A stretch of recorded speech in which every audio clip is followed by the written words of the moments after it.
అందరికీ నమస్కారం. శ్రీ అపరాజిత వంటిల్లు స్వాగతం. నేను మీ భవాని. ఈరోజు వీడియో అలా చూస్తుంటే అర్థమైపోతుంది కదా, వేడి వేడి మిరపకాయ బజ్జీలు. బయట వర్షం పడుతుంది, చక్కగా అలాంటప్పుడు ఇలా వేడి వేడి బజ్జీలు తినాలనిపిస్తాయి కదా. ఇలా ఈ పద్ధతిలో మిరపకాయ బజ్జీలు వేసుకుని మీరు కూడా తిని చూడండి, చాలా బాగుంటాయి. ఒక మాట, మన ఛానల్ ఫస్ట్ టైం చూస్తున్నారా? సబ్స్క్రైబ్ చేయండి, లైక్ చేయండి, షేర్ చేయండి. నచ్చిందా వీడియో? కామెంట్ చెప్పండి. రండి ఇప్పుడు వీడియోలోకి వెళ్దాం. చూడండి, బయట వాన పడుతుంది కదా, అలాంటప్పుడు చక్కగా బజ్జీలు వేసి తింటే చాలా బాగుంటాయి. రండి వీడియోలోకి వెళ్దాము. పచ్చిమిరపకాయలు అట్ట లావకాయలు తీసుకోండి బజ్జీలకి. శనగపిండి, వాము ఒక 3 టీ స్పూన్లు, పెద్ద ఉల్లిపాయలు 2 కోసాను అనమాట. అలా చిన్న చిన్నగా కట్ చేసుకోండి. చిన్నది ఒక క్యారెట్ తురిమి అలాంటి పెట్టుకోండి. కొత్తిమీర కొంచెం, ఒక నిమ్మకాయ. ముందు ఉల్లిపాయ, కొత్తిమీర, క్యారెట్, నిమ్మరసం కలిపి పక్కన పెట్టుకుందాము. ఇప్పుడు అవి పక్కన పెట్టుకుందాము. మిరపకాయలు, శనగపిండి కూడా అన్నీ పక్కన పెట్టండి. ఇప్పుడు ఒక గిన్నె తీసుకుని ఉల్లిపాయలు, క్యారెట్, కొత్తిమీర, నిమ్మరసము వేసి కొంచెం చిటికెడు ఉప్పు వేసుకోండి. మనం ఇట్ట 2 ఏళ్లతో పట్టుకుంటే ఎంత వస్తుందో అంత ఉప్పు వేసుకోండి. అలా కలిపితే చాలా రుచిగా ఉంటుందన్నమాట ఉల్లిపాయ. అందుకని కొంచెం కలపండి. కలిపి అలా కలిపి మూత పెట్టేసి పక్కన పెట్టండి. పెట్టేసి ఇప్పుడు జారు తీసుకుని వాము మెత్తగా మిక్సీ పట్టండి. వాములో కూడా కొంచెం ఉప్పు వేయండి. వేసి మిక్సీ పట్టి ఇప్పుడు దీంట్లో శనగపిండి 3 స్పూన్లు వేసి మళ్ళీ మిక్సీ పట్టండి. ఇలా శనగపిండి, వాము కలిపి పెట్టుకుంటే బజ్జీల్లో చాలా బాగుంటుంది. ఇలా ఇప్పుడు మిక్సీ పట్టేయండి. పట్టేసి అది ఒక గిన్నెలోకి తీసుకుందాము. గిన్నెలోకి తీసుకుని మిరపకాయలు మధ్యలో చీల్చి ఈ వామును పెట్టుకోవాలి. ఒకసారి కలపండి. కలిపేసి ఇక పక్కన పెట్టుకుందాము. పక్కన పెట్టి ఇప్పుడు మిరపకాయలు తీసుకుని వాటిని బాగా పొడుగు ఉంటే కనుకేమో కొంచెం కట్ చేసుకోండి. సరిపోను ఉంటేనేమో ఇలా నిలువుగా చీల్చి, విత్తనాలు వద్దనుకుంటే తీసేసేయండి. కావాలనుకుంటే అట్టు పెట్టుకోండి. ఇవి కొంచెం కారంకాయలు. నేనైతే కొన్ని ఇత్తులు అట్టు పెట్టాను అనమాట. ఆ ఒక్క కాయ మీకు చూపించడానికి తీసాను, కానీ కొన్ని ఎక్కువ అట్టు పెట్టలేదు. చాలా గింజలు ఉన్నాయి కదా, కొన్ని రాలిపేసి కొన్ని అట్టు పెట్టాను అనమాట. కొంచెం కారంకాయలు. బజ్జీకి కారంకాయలు అయితే బాగుంటాయి. కొందరికేమో కారం తక్కువ ఉంటే బాగుంటుంది. అలాంటి వాళ్ళు ఇంకో కాయలు ఉంటాయి, కారం తక్కువ కాయలు, అవి తెచ్చేసుకోండి. బజ్జీలు మంట తినలేని వాళ్ళు, తినేవాళ్ళు ఇలా వేసుకోవచ్చు.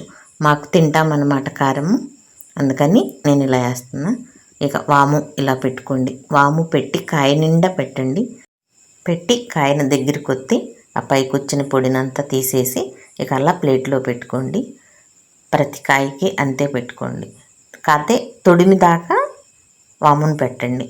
అలా పెడితే అక్కడ కారం ఎక్కువ ఉంటుంది కదా, ఇలా పెట్టుకున్నారనుకోండి వాము మంట తక్కువ ఉంటుంది అన్నమాట. ఇప్పుడు కాయలన్నీ అలా పెట్టేసి ఇక పక్కన పెడుతున్నాను. పిండి కలుపుకుందాము. ఇలా చలికాలం అయినా సరే, వానాకాలం అయినా సరే, ఇలా వేడి వేడి బజ్జీలు.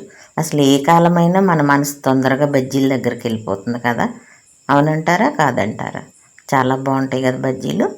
ఇప్పుడు పిండి జల్లించుకుందాము.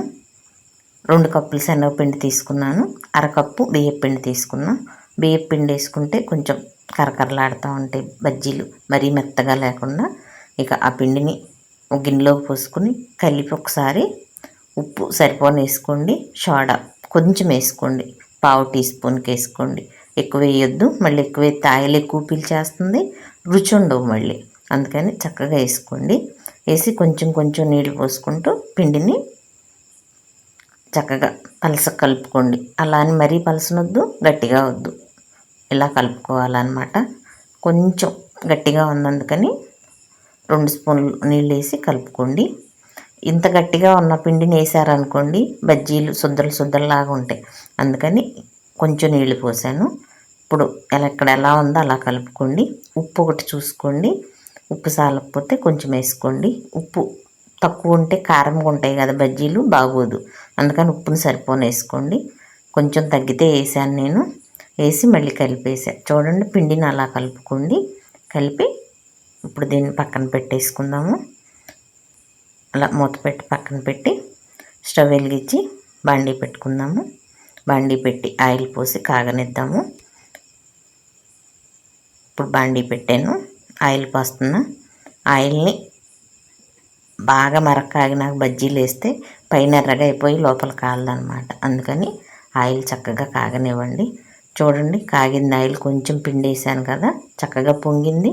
సోడా కూడా సరిపోయిందనమాట. మీకు అట్టా కూడా తెలుస్తుంది సోడా సరిపోయింది లేదు అన్నది. ఇక ఇప్పుడు పిండిని ఒకసారి కలుపుకుని మిరపకాయని ఇలా బోర్లేయండి. మనం కట్ చేసిన వాము పెట్టిన పిండిలోకి ముంచి అది తీసి బాండీలో వేయండి.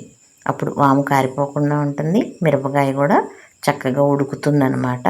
అందుకని అలా వేసుకోండి బజ్జీల్ని. బజ్జీ వేస్తా గిన్నెకి ఒక పక్కన అంచునిట్టానండి.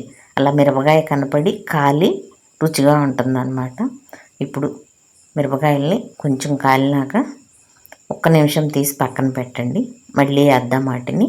అలా వేస్తే లోపల మిరపకాయ బాగా ఉడుకుతుంది, పిండి బాగా కాలుతుంది. మిరపకాయ బజ్జీలు చాలా రుచిగా ఉంటాయి అన్నమాట ఇలా వేసుకుంటే. మీకు ఇక్కడ ఒక మాట, స్టవ్ సెగ బజ్జీలు వేసేటప్పుడు హైలో ఉంచండి. ఇలా మనం తీసి మళ్ళీ వేసాం కదా, ఆ టైంలో మీడియంకు పెట్టి చక్కగా ఎర్రగా కాలనివ్వండి బజ్జీల్ని. హైలోనే పెట్టేస్తే తొందరగా రంగు మారిపోతుంది, మారిపోయి లోపల ఉడకవు అనమాట. అందుకని మధ్యలో కొంచెం సెగ తగ్గించుకుని చక్కగా కాల్చుకోండి. ఇలా బజ్జీలు కాలినాక తీసి ఒక ప్లేట్లో పెట్టేసుకుని చక్కగా ఉల్లిపాయ పెట్టుకుని తింటే చాలా బాగుంటాయి కదా. ఇప్పుడు బజ్జీలు కాలినవి తీసి ఇక వేరే ప్లేట్లో పెట్టుకుందాము. చూడండి, చక్కగా మంచి రంగు వచ్చినాయి, బాగా కాలినాయి అన్నమాట బజ్జీలు. ఇప్పుడు వీటిని తీస్తున్నాను, ఇక పక్కన పెట్టుకుందాము. ఇక ఉన్న మిరపకాయలను కూడా ఇలాగే వేసేసుకోవాలి. చూడండి, అవి కూడా అయిపోయింది వేయటము, చక్కగా కాలినాయి అన్నమాట. పిండి అది మిగిలింది. ఇప్పుడు నేను కలిపిన పిండికి ఆ కొంచెం ఉంది, 2 బజ్జీలకు వచ్చేది ఉంది అలా. ఇప్పుడు ఆ పిండిని పక్కన పెట్టేస్తున్నా. ఉల్లిపాయని ఇలా కొంచెం మనం తినబోయే ముందు ఇలా కలిపి పెట్టుకుంటే ఉల్లిపాయలో కొంచెం ఆ పవర్ తగ్గి ఆ ఘాటు బాగుంటుంది అన్నమాట. నిమ్మకాయ కలిపి పెట్టుకుంటే అలా కలిపి పెట్టుకోండి. ఇప్పుడు బజ్జీలని నిలువుగా అలా చాకుతో కోసి దాంట్లో ఇప్పుడు ఉల్లిపాయ పెడదాము. మీకు ఉల్లిపాయలో వేరుశనగ గుళ్ళు కావాలన్నా వేసుకోవచ్చు.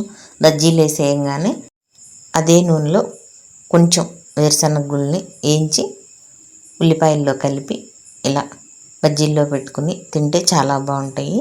కానీ వాటిని ముందే ఉల్లిపాయతో కలిపి పెట్టొద్దు, నానిపోతే బాగోవు. అప్పటికప్పుడు ఇలా తినేటప్పుడు వేసుకుంటే కరకరలాడుతూ చాలా బాగుంటాయి అన్నమాట. ఇలా వేసి బజ్జీలు ఇంటెల్లబాది పెట్టి చక్కగా తిని చూడండి, చాలా బాగుంటాయి. నచ్చిందా వీడియో? లైక్ చేయండి, షేర్ చేయండి, సబ్స్క్రైబ్ చేయండి, కామెంట్ చెప్పండి.